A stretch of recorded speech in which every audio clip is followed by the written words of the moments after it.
In this video, we'll knit the final hem and bind off. When I say hem, I'm referring to the fact that the first 5 rows were plain knitting with no cables or purls. We will finish with 5 rows like that as well. You may be knitting the shawl as shown here, or a different size of project, but in any case, get really close to the length that you want and then start measuring frequently.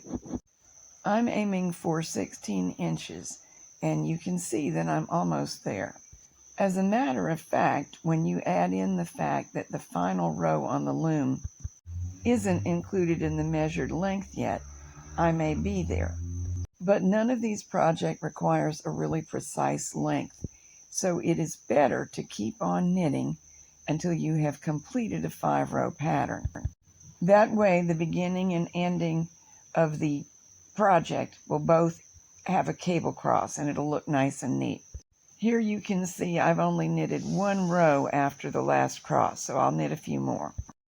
Now there are 5, and I can cross my final cable. At this point, we're done with the markers, and you don't actually have to remove them now, but I think that doing so is a visual help. We've been queuing all along to purl those stitches, and the lack of the marker will maybe tell us that we shouldn't. So I moved the first one, then I'm beginning the cable cross in the normal way. Then while I'm working with the purl stitch to the right, I'm getting its marker off. I'll finish the cable cross now, moving these 2 stitches to the empty positions. Same exact thing as we've done all along, just cleaning up markers as I go. I was also purling these 2 stitches, and I'll pull those markers off, and then we'll be ready to move on. Now 5 rows of completely ordinary double board stocking stitch, otherwise known as stockinette, all knit stitches, no purls. And when these are complete, we're ready to bind off.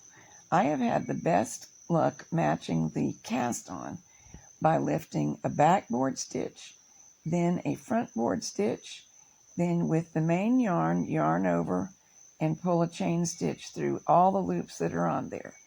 I also have had the best luck matching it by lifting the stitches that are on the loom from below with the hook.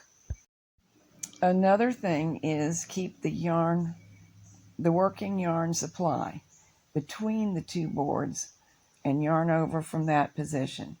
And again, that improves the match with the cast on. Work across the entire loom. If you're working with 2 strands as I am, by the time you pull a loop through, there will have been 4 loops. 1, 2, 3, 4. It's really 2 stitches, but since doubled yarn was used, it's 4 yarn loops. So sometimes it's helpful to use your other hand to help the new chain stitch work through. Something to keep in mind is tensioning. We want this chain stitch to come out the exact width of the knitted panel so that the panel can relax, but we want the stitches firm enough not to be droopy and sloppy. It takes a little bit of practice, but that's not really a hard thing to do. Keep repeating. Pick up a stitch, yarn over, pull through, all the way across the work. When you reach the other end, free the work from the board, snip or break both strands of yarn, and pull the yarn tail through the final stitch. Use the crochet hook worked between the layers of the fabric. It really will go right between where you can't see it, to grab a hold of the yarn tail and pull it in so it will disappear. Of course, an end may pop out and you may get your hook stuck like I did, but just wiggle it around till it gets free. There we go.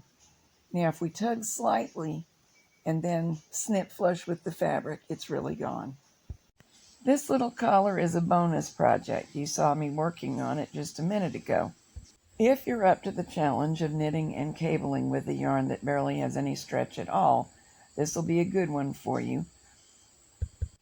The video after this one will give you all the details you need to emulate this collar.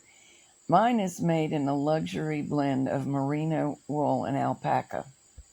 It's not necessary to choose an expensive yarn, but to wear it close on the neck like this, it does need to be a really soft one.